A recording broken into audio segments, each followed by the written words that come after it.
So am I the only one that's noticed over the last couple of years the extreme levels of nostalgia that's coming back into gaming? It's mostly been represented in the levels of retro games that are being played and created. The sad thing is, by the time you realise that retro gaming is just the games that you played when you were a kid, you feel old and once again reach for the painkillers just before settling down to game until midnight. And the only reason most people game that late is because we fall asleep due to work the next day. Disclaimer, this is just Lilitha drawing from her own experiences due to work and the drain of other social responsibilities, and is not meant to represent the gaming community as a whole. But just leave an II in the comments if you find this is you. It's market research after all. Now, this nostalgia is all well and good, but if you want a new game that captures the essence of your gaming youth, well then we've got just the one for you. Little Goody Two Shoes is a blend of 90s anime and gaming with some of the old folk storytelling thrown in, just to give it that sprinkle of good newness. It's a game we got to play when we visited the EXG convention in October, and with the enthusiasm of the developer, we thought we would have to give it a go. This game is just the perfect amount of charm, nostalgia, humour and horror for it to be a very wonderful game. You play Elise, a young woman who has grown up as something of an outcast in her hometown.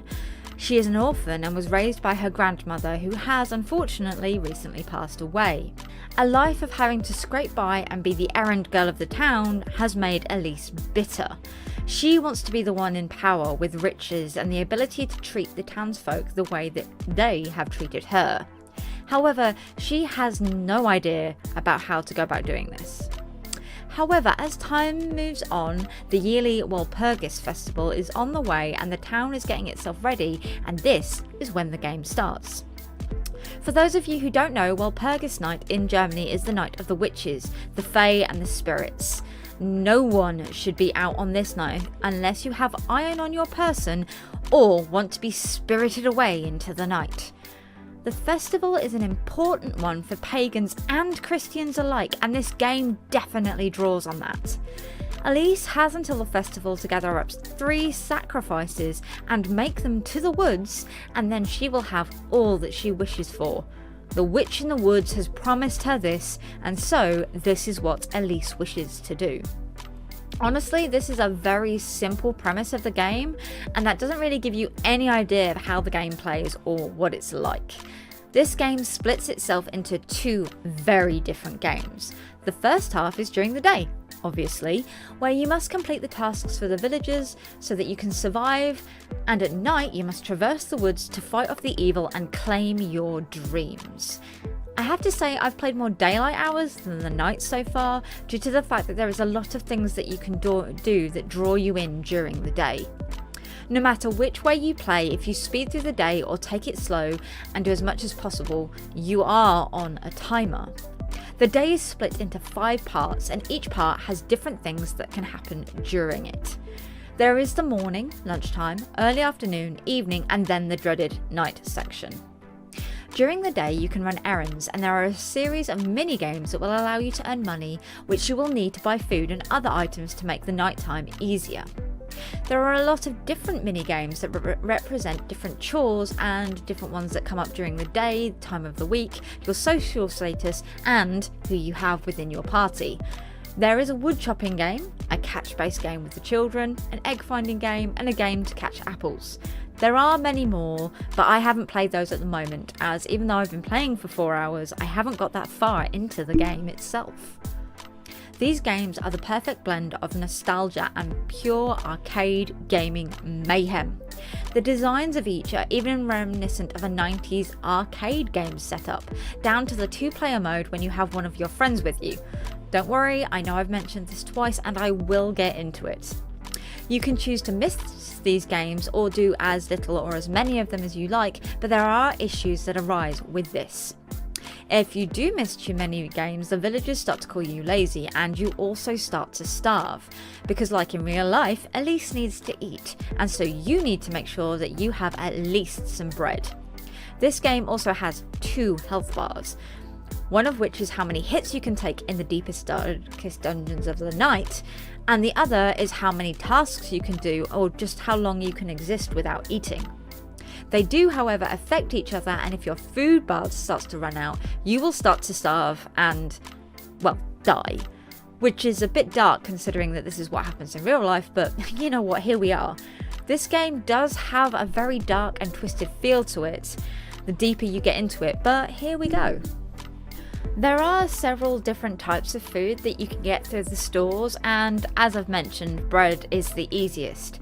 It's also given to you throughout the day by friends, so you can make sure you don't starve, but it is going to be hard going if you choose to do things that way. Oh, and as a side note, if you're not really paying attention to your food level, the game will make you do so. How does it do that, do you ask? Well, if you ignore it, the screen will start to blur around the edges, the music will waver in a terrible way, and your sprite will start to shiver and shake. It all makes it very noticeable that it is time to get some food and to eat, which is a brilliant representation as someone who has that same issue if I don't eat. As I've mentioned several times, bread is the easiest, but it is far from the best food that you can get in this game. There are other types of food, pretzels, cakes, and fruit, which you can find lying around, which will not just increase your food bar, but they will also increase your health as well if you have taken any damage in your nightly or daily, as the game wears on, haunts. And believe me, you can take some damage. It's a fine line of management. How much do you eat and take with you into the night, knowing that you might die if you cannot keep your health up? It's not a major part of the game, other than the mini games, of course, but it is enough to make you pause and consider some of your options, which is always great. Also, you may need to give your food to friends to keep them from suffering the same fate as you. Now, before we go any further into this section, there are some spoilers ahead, though not so many, and this game has a large amount of LGBTQ+ representation, although some of it is very twisted. So if that's not for you, you may want to skip ahead or just go and choose a different review to watch. Elise has two main friends in the town that she lives in. The lovely nature child Freya and their sister in training Lebushan, who she has known for her entire life. However, at the beginning of the game, you also meet your third friend and possible love interest, Rosenmarine, which it turns out Elise nor myself can say her name properly. I am so sorry, you sweet little summer child, you. And what makes these three ladies so important? Well, we have to get into the spoiler part of the review now, and then I can come back to these lovely three ladies. You see, there is an aim in this game, other than your survival and trying to get rich quick. I've mentioned the nighttime a lot, but I haven't really expanded into that too much. The town Elise lives in has two folklore tales that massively impact this game. The first is that there is a witch in the woods. The townsfolk fear her and have patrols at night to look for this woman. They blame the storm that happens at the beginning of the game on her and any other bad thing that goes on. The other is the Lord. It's never outright stated as to who this Lord is, or at least in the 4 hours of playing, I haven't really found out who it is. However, there is a tale that the Lord can give you any wish your heart desires, but first, you must bring him 3 sacrifices, or items depending on how you choose to look at it. It boils down to your flesh, your blood, and your heart. This sounds a lot more deadly than it needs to be. You just need some of your blood, something like fingernails or hair, and your girlfriend. You read that right. That is why there are 3 lovely ladies in this game for you to make friends with, fall in love with, and then you have to give them to the Lord so that you can become rich. So, during your days, you can talk with any of these ladies and you can go on dates with them.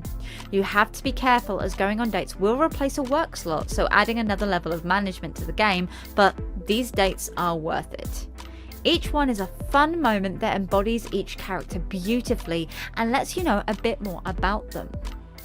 As you get closer and closer to your prospective target, love interest, you start to learn some of the darker things about them that can give you an understanding of their own wants and needs.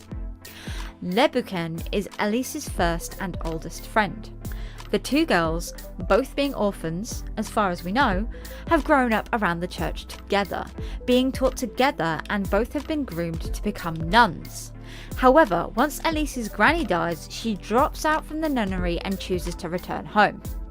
Le Bouquin, however, chooses to stay on and work for the father of the town. Unless you really upset her, every day in the evening as you head home, she is there to give you 2 loaves of bread. Why 2? Well, we will get to that. But her dates are mostly held around the church and deal with the nature of religion. Freya is a child of nature and of the townsfolk. While she goes to church the same as everyone else does, she represents the middle ground between religion and sin, which is a surprising ongoing theme throughout the whole entire game. She is also longtime friends with Elise, but she is also the first one of the 3 to try and take things to the next level, flirting and giving gifts to Elise, which can help her in her nightly wanderings. Her dates tend to be out in the wilds and offer you a chance to see the woods around the town without the terror of the nighttime dungeons. And then there is our final lady, Rosenmarine, who arrives the night of the storm, taking cover in Elise's disused granary. She is a sweet girl, good at cleaning, cooking and gardening, but she refuses to go to church, instead choosing to stay at Elise's home and be the sweet little maid and prospective wife material. She is the reason that the last 2 major game mechanics come into play. No one knows who this girl is. She arrives when the witch brings down the forest around the town, and as such, people are suspicious of her. Is she the witch? Are you the witch? After her arrival, you must spend time allaying the fears of the townsfolk in order to prevent them from calling you a witch. You can do this in many ways. Turn them against one another, do more work so that they can't consider you to be evil because you're too hardworking, say certain things and turn up to mass every Sunday, it's called.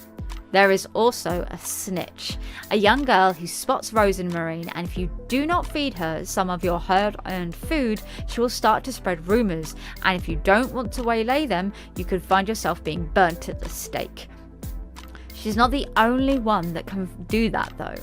There are so many people in the town who speak back of our Elise, and we have to stop them from thinking badly of us, otherwise, well, we don't really need to know.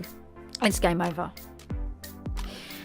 Now, this is a very in-depth game. I've been playing for 4 hours and I feel that I've only just scratched the surface. I can't comment much, even on the ending. If it's rewarding or not, or simply, I'm just nowhere near finishing this game. So if you like 90s anime, video games, arcades, religious horror and folk, or you just want a game that you can really sink your teeth into, then I think this would be the game for you. And it's not badly priced either. Waiting for a sale might be your preferred method, but £15 really wasn't a bad deal for a game.